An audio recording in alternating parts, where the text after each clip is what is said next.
Hello and welcome back to the Passport to Crime podcast. I'm Oakley and today marks a milestone. This is our 10th episode and I'm so grateful you're here. 10 stories, 10 deep dives into places and cases where the truth was buried, forgotten or deliberately silenced. And today's episode, it brings us to the heart of rural Missouri, to a man feared by many, protected by none and killed in plain sight.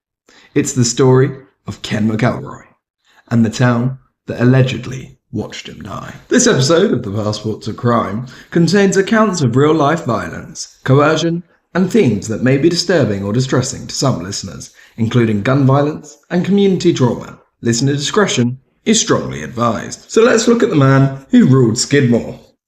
Ken Rex McElroy was more than a menace. He was a spectre that hung over Skidmore, Missouri.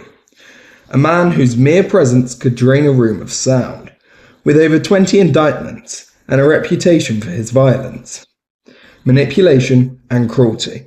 McElroy made a life out of exploiting the justice system. He threatened witnesses, stalked victims, and somehow evaded jail time over and over again. In Skidmore, no one needed to say his name out loud. Everyone already knew who haunted their quiet streets. Now let's look at the rule of fear. Skidmore wasn't a lawless town. It just lived under a different law. McElroy's law. Residents were scared to speak up, scared to testify, scared to be seen crossing him. He was known to wait outside houses in his pickup truck for hours, rifle visible across his lap, just to send a message. He wielded fear like a weapon. And while the sheriff's department wrung its hands, the townspeople learned to keep their heads down and their doors locked. Then there was a turning point, a grocery store. In 1980, the fragile line between intimidation and violence finally broke. After accusing the local grocer, Bo Bowenkamp, of theft over a candy bar dispute, McElroy returned to the store and shot Bo in the neck.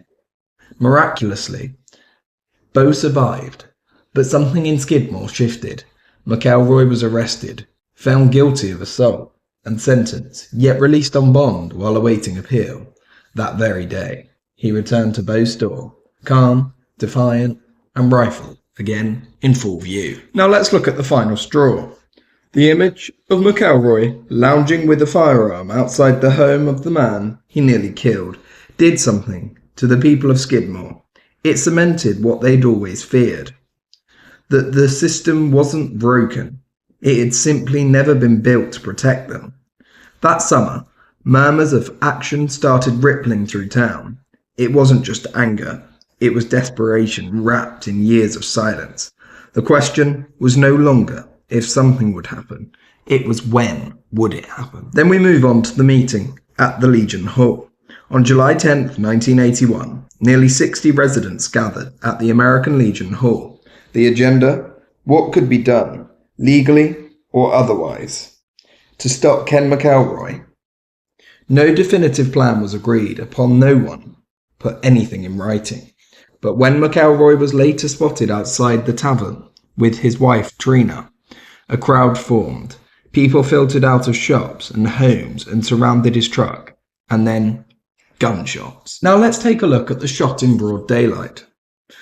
Witnesses say there were 2 rifles. Some heard 3 or 4 shots. Others heard more. Ken Rex McElroy was killed instantly.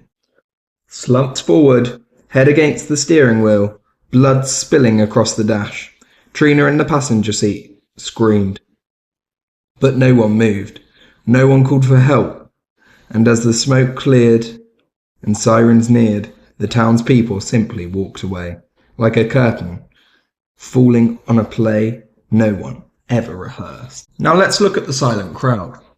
When law enforcement turned up, they faced a crowd of over 40 people, and not a single usable witness statement. No one had seen a thing, not one person, not even those just feet away from the pickup truck. Trina swore she'd seen the shooter, and later named Dale Clement, a local man with a reputation for a temper. But her story wavered, her credibility questioned, and the case unravelled. before it could even begin. Now let's look at the investigation, or lack of. Despite pressure from state and federal authorities, including the FBI, the Federal Bureau of Investigation, no one was ever charged in connection with McElroy's death. A grand jury convened, theories circulated, but nothing stuck. Skidmore had closed ranks, and behind its weather-beaten facades and well-tended lawns was a single story, shared by everyone. I didn't see anything. Not because they couldn't, but because they wouldn't. Now let's look at the legal limbo.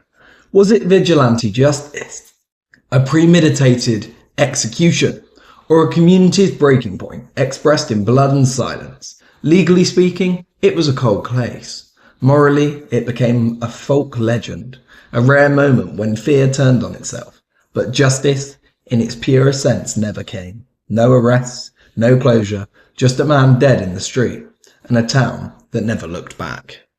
Now it's clear that the town has been haunted by what it won't say. Today, Skidmore still avoids the subject. Residents change the topics as quickly as they can when mentioned. Outsiders are met with tight smiles and closed doors. The truck is gone. The witnesses are older, quieter, and fewer. But the silence remains, not peaceful, but protective, as if words themselves might undo whatever balance the town struck that day, and maybe they would. This has been the Passport to Crime podcast, and today we brought you a story about silence, not the peaceful kind, but the kind that speaks volumes, the kind a whole town lived inside and never let slip. Skidmore may never admit what happened in broad daylight, but in retelling this case we're reminded of how fear distorts justice, and how communities sometimes bury the truth alongside the dead. And before we go, I want to thank each and every one of you. This episode marks our 10th journey together. 10 stories, 10 places, countless lives shaken by crime, corruption, and mystery.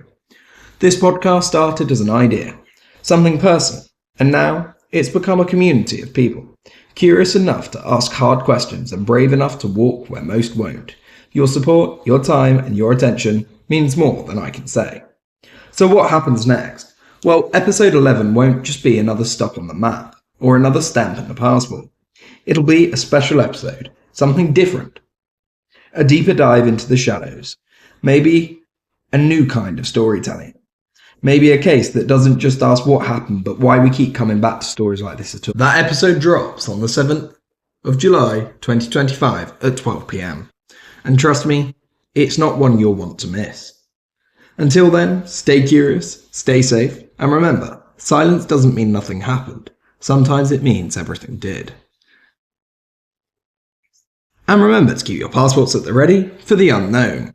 And if you're not yet liked and subscribed, please do, because your support helps us grow. Thanks for joining me. Bye-bye for now.